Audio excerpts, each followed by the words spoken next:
명절 연휴 기간인데 이런 때가 되면 좀 목사들은 고민을 해요. 어떤 말씀을 전해야 되나. 저 가시는 분들도 계시고 그래서 남아 계신 분들을 위해서 어떤 말씀을 준비해야 될까 고민을 하는데 특별히 이러한 연휴 세상 절기지만 연휴 기간에도 교회에 나와서 예배하시는 분들은 그래도 그 누구보다도 믿음으로 살려고 애쓰시는 분들이다라는 그런 확신이 있기 때문에 오늘은 믿음에 관한 말씀을 한번 드려보자라고 마음을 먹었습니다. 세상이 점점 갈수록 믿음으로 살기 어려운 시대로 전락하고 있죠. 그럴 때일수록 우리는 더 믿음으로 살기를 다짐해야 되겠는데 우리 한번 다짐하는 마음으로 주님 믿음으로 살겠습니다. 다시 한번 시작. 주님 믿음으로 살겠습니다. 아멘. 이럴 때일수록 더 필요한 건 믿음이다. 이게 참 살짝 놀랄 때가 뭐냐면은 주일날 말씀 이게 설교 주제가 있잖아요. 주제가 있는데 찬양단이 찬양을 이렇게 선곡을 해요. 근데 제가 뭐 해라라고 말은 하지 않거든요. 근데 찬양곡을 들어보면은 이렇게 주일 설교와 이렇게 공통점이 있어서 혹시 내 마음속에 들어와 있는 거 아니에요? 그 표정은 뭘 말하는 거예요? 오늘도 몇 곡이 이렇게 주제와 이렇게 조금 연관이 되어져서 제가 깜짝 놀랐어요. 얼마 전에 지난주에 그 태풍 흰남노가 우리나라에 큰 피해를 줬잖아요. 관련된 뉴스를 이렇게 보면서 야, 앞으로 우리 인류는 이 코로나와 같은 바이러스하고도 또 싸워야 되고 특별히 이 자연재해하고 싸워야 되겠구나. 큰 숙제구나라는 생각을 하게 됐어요. 그 바이러스의 서막을 알린 것이 메르스 혹은 사스 이렇게 질병이었고 자연재해의 서막을 알린 것이 몇 해 전에 있었던 인도네시아에서 쓰나미 사건입니다. 수만 명의 사람들이 쓰나미로 인해서 목숨을 잃어갔어요. 그 사건 이후에 놀라운 사실을 알게 되었는데 물이 다 빠지고 난 다음에 정말 여기저기에 사람들의 시신이 널려 있어요. 그런데 짐승의 시체는 단 하나도 찾아볼 수가 없었다는 거죠. 학자들이 연구를 했대요. 왜 그럴까? 짐승들은 우리 사람에게 없는 육감이라는 게 있어서 쓰나미가 오기도 전에 미리 다 느끼고 저 멀리 높은 산 위로 다 도망을 갔다는 거예요. 하지만 우리 사람들은 어땠어요? 이 맑은 하늘에 무슨 날벼락이냐고 전혀 예측을 못하는 거죠. 계속해서 이렇게 물놀이하며 즐기다가 갑자기 밀려온 쓰나미로 인해서 수만 명이 목숨을 잃어갔습니다. 무슨 말씀을 드리고 싶냐면 대부분의 사람들은 자기 눈에 보이는 대로 생각하고 판단하고 거기에 내 삶의 기초를 두고 살아간다는 거예요. 내 귀에 들리는 대로 듣고 판단하고 그것이 삶의 기초가 되어서 살아간다. 세상 사람들만 그런 것이 아니라 우리 믿는 사람들도 그렇게 살 때가 너무나 많다는 겁니다. 보이지 않는 영적인 세계를 우리가 있다라고 인정하면서도 보지 않고 또 믿지 않고 구하지 않는 삶. 그런 사람들 지금 당장은 아무 일 없을지 모르지만 여러분 쓰나미가 예고하고 오는 것 아니잖아요. 도둑이 나 갈게 예고하고 오는 것 아니잖아요. 그렇게 눈에 보이는 것만 믿고 사는 사람들은 예고 없이 찾아온 어려운 일 앞에 궁극적으로는 우리 육신의 죽음 앞에 아무런 대비도 하지 못한 채 정말 겪지 말아야 될 일을 겪게 된다는 겁니다. 성경은 그래서 우리들에게 계속 질문합니다. 여러분의 인생의 판단 기초는 무엇입니까? 라고 질문하죠. 이렇게 외칩니다. 성도는 보이지 않는 세계를 바라보며 살아야 됩니다. 라고 외치죠. 그래야 이 땅에서도 형통한 삶을 살아갈 수 있고, 그래야 죽음 이후에도 천국에 갈 수 있다라고 우리들에게 말씀해 줍니다. 여러분, 정말 중요한 실체라는 말 기억해 보세요. 정말 중요한 실체는 우리 눈에 보이지 않습니다. 우리가 숨을 쉬어야 살 수 있잖아요. 이 공기 우리가 뭐 1분, 2분, 3분만 마시지 않으면 우리는 죽습니다. 그 중요한 공기 우리 눈에는 보이지를 않아요. 우리 눈에 보이는 것은 실체가 아니라고 성경은 말씀합니다. 눈에 보이는 것은 허상이다. 그 중요한 실체의 그림자에 불과하다. 결코 눈에 보이는 허상, 그림자가 우리 인생의 판단 기준이 되어서는 안 된다. 그렇게 살면 망한다라는 것이 성경의 가르침입니다. 그렇다면 오늘 우리가 바라보고 붙잡아야 될 것은 무엇일까? 육신의 눈으로는 볼 수 없지만 우리는 보이지 않지만 하나님을 바라봐야 되고, 육신의 눈으로 붙잡을 수 없지만 하나님 주신 말씀을 붙잡으셔야 됩니다. 그런 삶을 가리켜서 우리는 소위 영적인 삶, 믿음의 삶이라고 이야기하는데, 그 믿음의 삶만이 요동하는 세상 가운데에서도 요동하지 않는 견고한 삶으로 우리를 인도해 줄 것이고, 마침내 견고한 모습으로 당당하게 주 앞에 서게 될 것입니다. 힘겨운 삶을 살아가고 있지만 보이지 않는 하나님 바라보시면서 하나님 말씀 붙잡으시고 한 걸음 한 걸음 믿음의 걸음을 내딛는 저와 여러분 되시기를 주님의 이름으로 축복합니다. 따라 믿음으로 살겠습니다. 믿음을 선택하겠습니다. 자, 성경은 우리로 하여금 믿음으로 살도록 안내해 주는 말씀인데, 특별히 오늘 본문이 속한 히브리서는 믿음이 무엇인지 정의를 탁 내려주고 그 믿음대로 산 사람들의 삶을 간략하게 이렇게 소개해 주는 귀한 성경입니다. 그런데 히브리서 11장 말씀은 익숙하고 잘 알지만 히브리서 전체를 보면은 이게 진짜 어려운 성경이에요. 왜냐하면 여러분들이 정말 읽기 힘들어하는 말씀, 제사에 관련된 말씀이 1장부터 10장까지 기록되어져 있어요.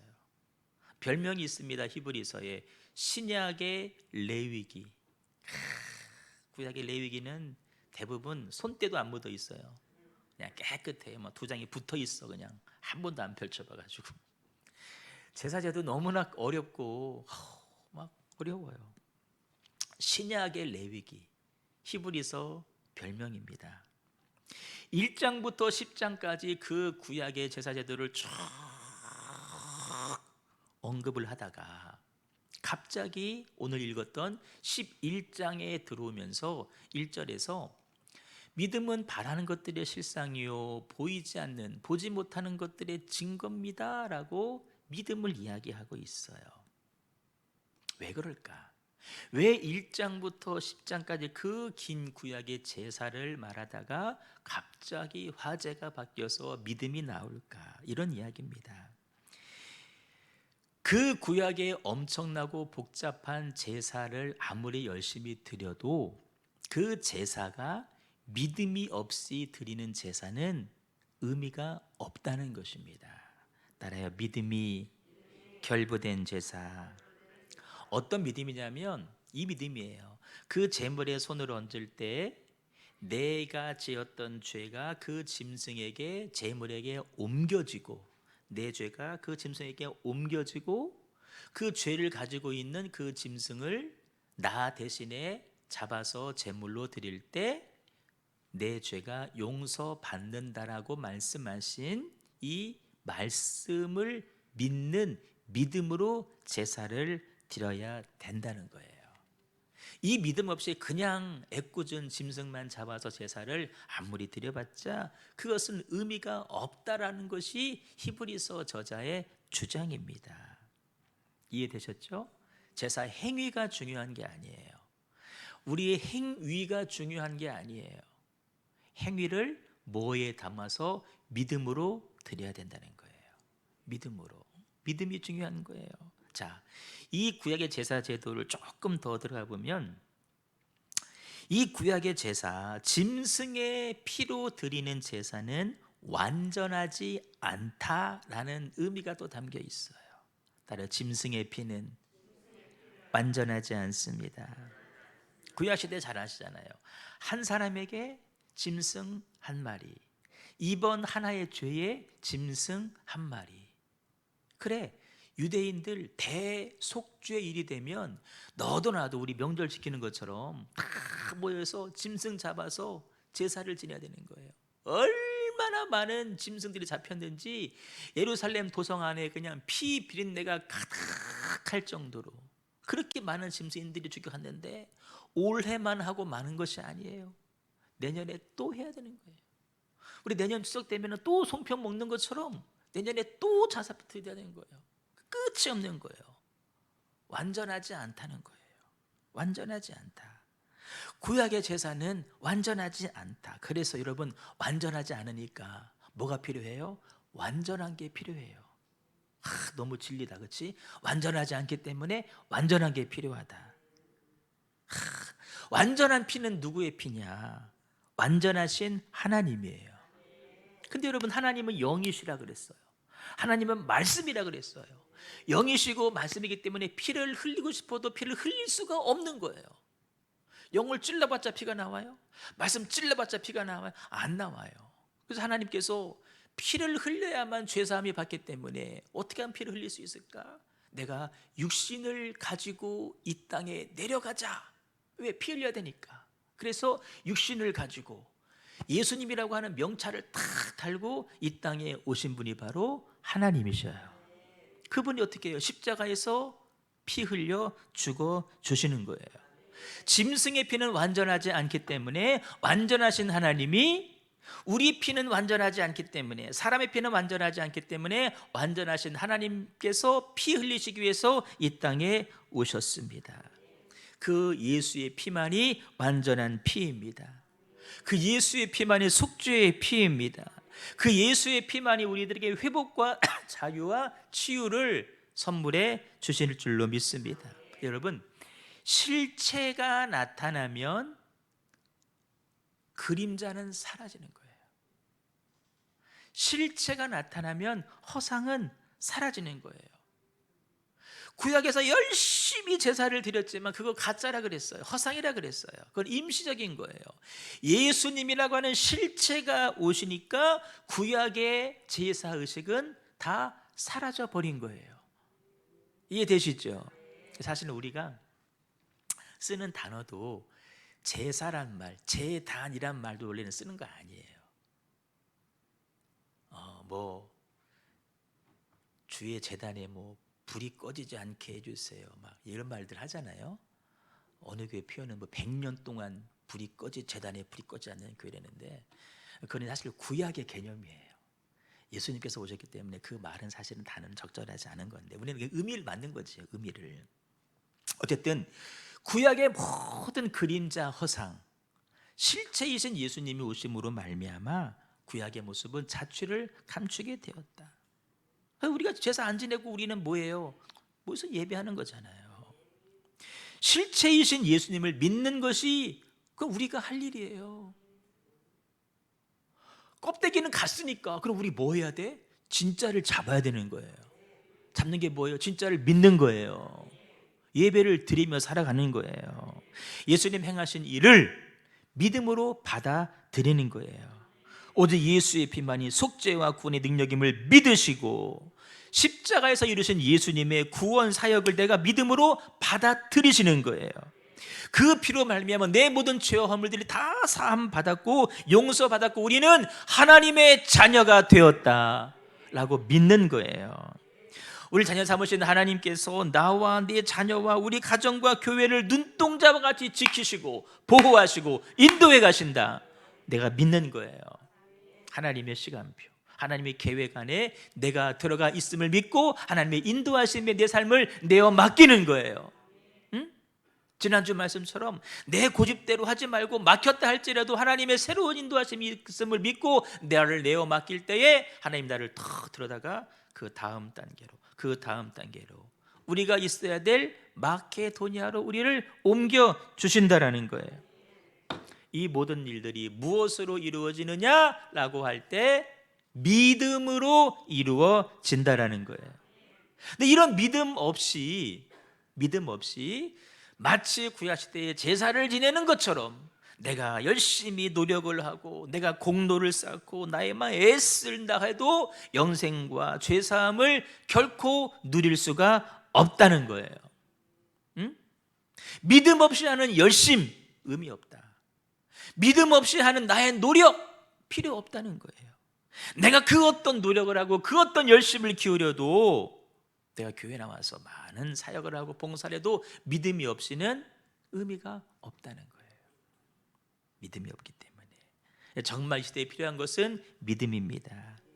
눈에 보이는 대로 살 것이 아니라, 귀에 들리는 대로 살 것이 아니라 보이지 않는 세계를 바라보면서 약속 붙잡으면서 믿음으로 살아가시기를 주님의 이름으로 축복합니다. 그 믿음에 대해서 오늘 말씀이 정확한 정의를 내려주고 있는데, 끝에 보시면 잘 봐요. 보이는 것은, 내 눈에 보이는 것은 나타난 것으로 말미암아 된 것이 아니니라. 이게 어려워. 보이는 것은, 나타난 것도 보이는 거예요. 보이는 것은 보이는 것으로 말미암아 탄생된 것이 아니니라. 이렇게 이해하시면 돼요. 이해되세요? 예진아, 이해가 되냐? 내 눈에 보이는 것은 그 보이는 것 때문에 생겨난 것이 아니다. 내 눈에 보이는 것은 그 보이는 것 때문에 지켜지는 것이 아니다. 내 눈에 보이는 것은 그 보여지는 것 때문에 유지되는 것이 아니다라는 말이에요. 갈수록 미궁인가요? 보인다, 보이지 않는다, 실체다, 허상이다, 그림자다. 머리가 지금 만화책으로 보니까 이거 이제 표시 있잖아요. 이거 도대체 뭔 표시인가 이게? 눈에 보이는 것은 이 세상을 유지하고 유지? 유지. 누구의 논문이 같이 생각나요 갑자기. 자, 눈에 보이는 것에는 이 세상을 유지하고 지탱할 힘이 없다는 거예요. 자, 이런 거예요. 건물로 말하면 눈에 보이는 여기 페인트, 벽지, 여기 필름지 발랐잖아요. 인테리어 같은 거. 이 벽지나 이 필름지나 페인트 칠은 이 건물을 눈에 보이지만 유지할 힘이 있다 없다? 없다는 거예요. 이 건물을 유지하고 지탱할 힘은 어디에 있느냐? 보이지 않는 저 속에 철근, 콘크리트, 거기에서 힘이 나온다라는 거예요. 보이는 것은 나를 유지시켜 줄 수가 없다는 거예요. 이해되시죠? 이 땅에서 내가 요동하지 않고 살아가려면, 내가 이 땅에서 견고한 삶을 살아가려면, 궁극적으로는 육신의 장막을 다 벗으시고 심판대 앞에서 든든히 서 있으시려면 눈에 보이는 세상과 세상에 있는 것들을 붙잡으시면 안 되고, 보이지 않지만 하나님을 붙잡아야 되고 하나님 말씀을 붙잡아야 된다는 거예요. 아멘. 이 말씀이에요. 이 말씀이긴, 믿음은 바라는 것들의 실상이요 보지 못하는 것들의 증거다. 믿음은 내가 바라는 것, 아직 보이지 않지만 믿음을 가지고 있을 때 보이지 않는 그것이 실상으로, 증거로 나타난다는 거죠. 응? 이렇게 적용해 보세요. 오늘 말씀 길지 않아요. 거의 다 지금 마무리 단계 다 들어와서 들어보세요. 지금 여러분 삶 앞에, 삶에 많은 문제들이 있죠. 장선도님, 많은 문제들이 있잖아요. 많은 문제들이 있어. 근데 그 문제는 내 눈에 보여. 지금 내 주변에 있어. 내 앞에 보여. 진짜요, 가짜요? 나 여태 얘기했어요. 보이는 것은 실체가 아니라 그랬죠. 그 문제 진짜로 있는데요. 자, 잘 들어봐. 우리는 보이지 않는 세계를 말하는 사람들이니까. 자, 내 삶 주변에 분명히 문제가 있긴 있어. 있기는 있는데 그거는 그림자라는 거예요. 여러분, 그림자도 보여. 그림자도 보인다니까. 근데 그것이 실체는 아니라는 거예요. 여기 인테리어 보인다니까. 벽지 보이고 페인트 보여. 근데 그것이 보이지만 실체는 아니라는 거예요. 내 주변 삶에 문제 있어. 그런데 있긴 있는데 보이긴 보이는데 그거 실체가 아니라는 거예요. 이해되시나요? 자, 자녀의 모습. 우리 자녀의 모습. 예지도 딱 있잖아. 자녀들 모습 보시면 지금 보시면 지금 보면 부모 마음이 아프고 저거 나중에 뭐가 되려고 막 그런 마음들이 없잖아, 있잖아요. 근데 여러분, 지금 내 눈에 보이는 거는 이것을 듣고 있죠? 그거는 실체가 아니라는 거예요. 그건 실체가 아니에요. 허상이에요. 지금은 내 눈에 보여서 나를 아프게 할지 모르지만 그거는 실체가 아니다. 실체는 어디에 있느냐? 저 하늘에 있어요. 하나님이 멋지게 다 도안을 짜놓으시고 다 스케치를 다 해놓으셨어요. 그게 실체예요. 그걸 보라는 거예요. 그걸 보라는 거예요. 우리는 그걸 보면서 살아갈 사람이라는 거예요. 그걸 믿음으로 바라보고 믿음으로 기도하면 그것이 시간 지나면 언젠가 실상으로 증거로 나타나게 된다는 거예요. 아멘. 지금 내 앞에 있는 문제 눈에 보이지만 실체 아니다.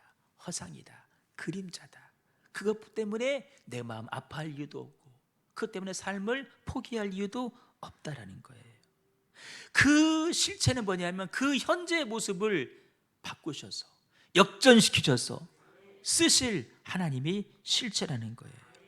그 약속의 말씀을 붙잡고 멋지게 전화위복되어서 역전하셔서 쓰임 받을라 쓰실 하나님이 실체라는 거예요. 히브리서 11장은 그렇게 산 사람들의 삶을 간략간략하게 요약해 주고 있는데, 자, 오늘 가인, 아벨 하나만 보겠어요. 아시다시피 뭐 가인의 제사, 아벨의 제사 알잖아요. 뭐 짐승으로 했고 곡식으로 했고 그래서 안 받았고 형은 막 화가 나가지고 안색이 변해가지고 막 하나님 앞에 심지어 동생을 죽였다 그랬어요. 그런데 오늘 4절에 보니까 그가 죽었으나 그 믿음으로써 지금도 말하느니라 그랬어요. 우린 주로 위에 3절만 열심히 읽었잖아요. 마지막 절 잘 보세요. 그가 죽었으나, 아벨이 죽었으나 그 믿음으로써 지금도 말한대요. 이 말 이해되세요? 뭘 말할까요? 하나님, 나 형한테 억울하게 죽음 당했어요. 내 형의 저의 원수 좀 갚아주세요 라고 했다면은 하나님께서 그래, 내가 네 소원 못 들어주겠냐 라고 해서 그 가인을 하나님이 동생 대신에 복수하셨을지도 몰라요. 그렇다면 가인 죽었겠지. 그런데 하나님께서는 가인에게 표를 줘요. 증표를 주는 거예요. 그러면서 사람들로 하여금 이 가인을 죽이지 못하게 표까지 주시면서 죽임을 면케하셨어요. 동생을 죽인 자인데 하나님은 표까지 주면서 사람들로 하여금 이 사람을 죽이지 못하게 그를 지켜주셨어요. 도대체 아벨이 무슨 기도를 드렸기 때문에, 무슨 말씀을 아뢰었기 때문에 하나님께서 가인을 지켜주셨을까? 하나님, 제가 믿음으로 드린 그 짐승의 예배를 통해서,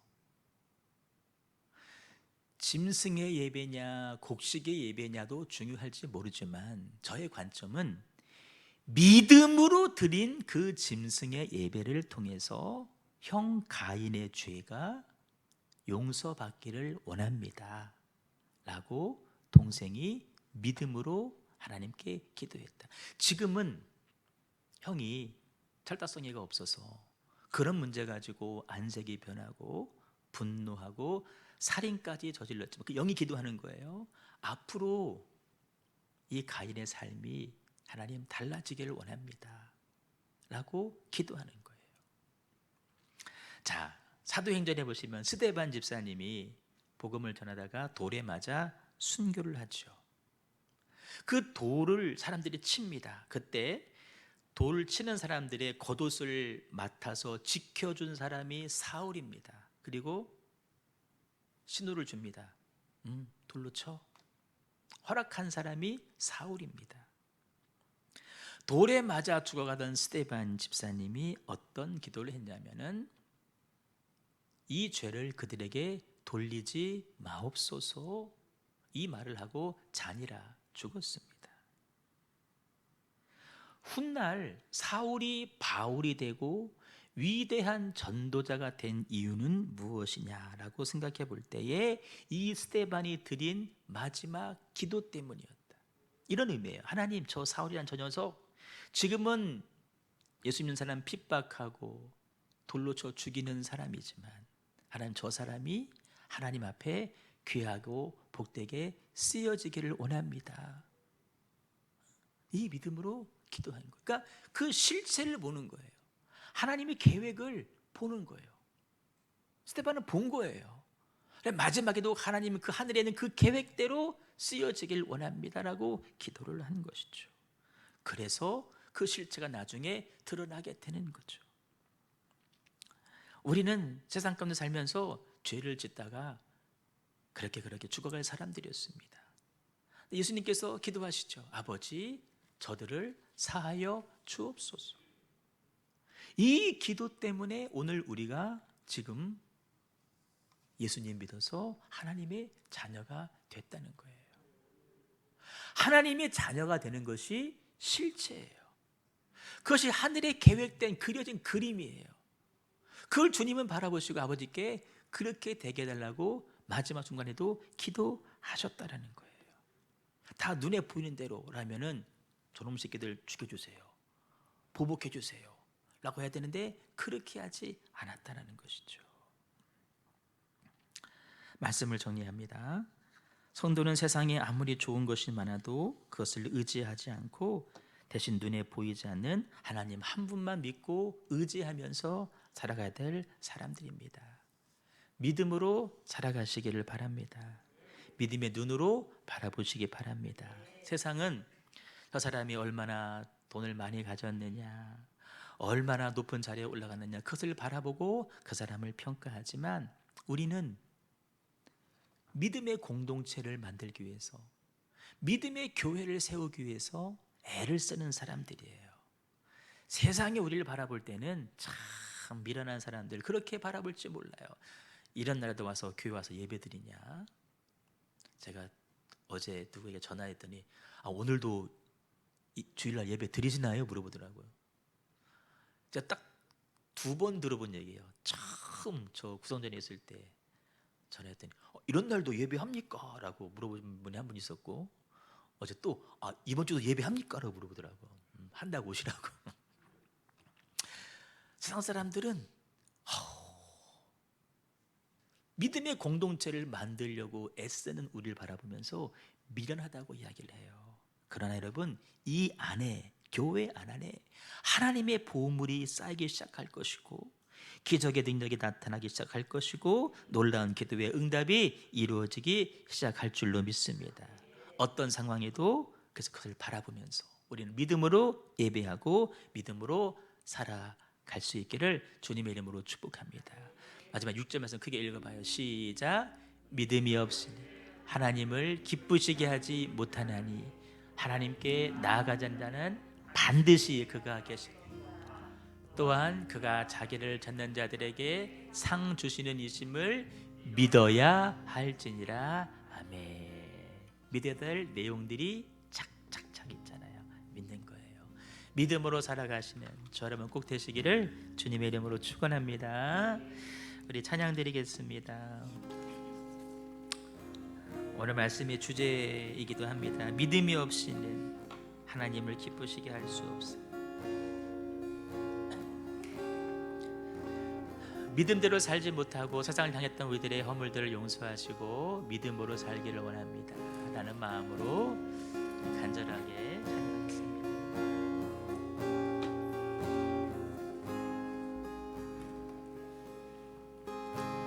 주님, 제 마음이 너무 둔해서 주님을 볼 수 없습니다. 이 땅에 속하여 이 땅만 보다가 주님 손을 놓쳤습니다. 다시 한번 주님, 제 마음이 너무 둔해서 주님을 볼 수 없습니다. 이 땅에 속하여 이 땅만 보다가 주님 손을 놓쳤습니다. 나는 나그네로 왔는데 왜 주저앉게 되었나. 나는 정직인데 언제부터 내 삶의 주인이 되어버렸나.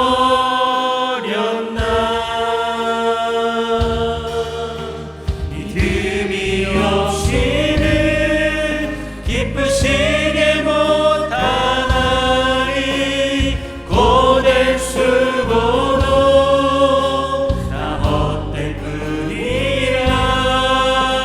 믿음이 없어서 무너진 삶의 모든 자리에 다시 주님을 기다립니다. 주님, 제 마음이 너무 둔해서 주님을 볼 수 없습니다. 이 땅에 속하여 이 땅만 보다가 주님 손을 놓쳤습니다. 나는 나그네로 왔는데 왜 주저앉게 되었나.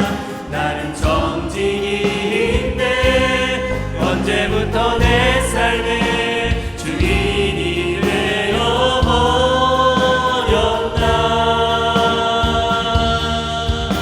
믿음이 없이는 기쁘시게 못하나니 고된 수고도 다 헛될 뿐이라. 믿음이 없어서 무너진 삶의 모든 자리에 다시 주님을 기다립니다. 주님, 제 마음이 너무 둔해서 주님을 볼 수 없습니다. 이 땅에 속하여 이 땅만 보다가 주님 손을 놓쳤습니다. 나는 나그네로 왔는데 왜 주저앉게 되었나. 나는 정직인데 언제부터 내 삶의 주인이 되어버렸나.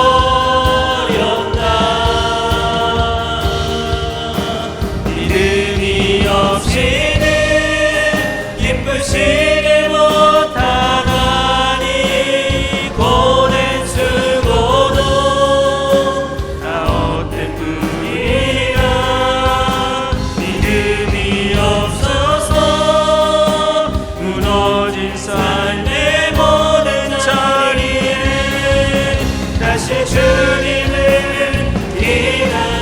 없이는 기쁘시게 못하나니 믿음이 없이는 기쁘시게 못하나니 조대 쓰고도 다 헛될 뿐이라 믿음이 없어서 무너진 삶의 모든 자리에 다시 주님을 기다립니다.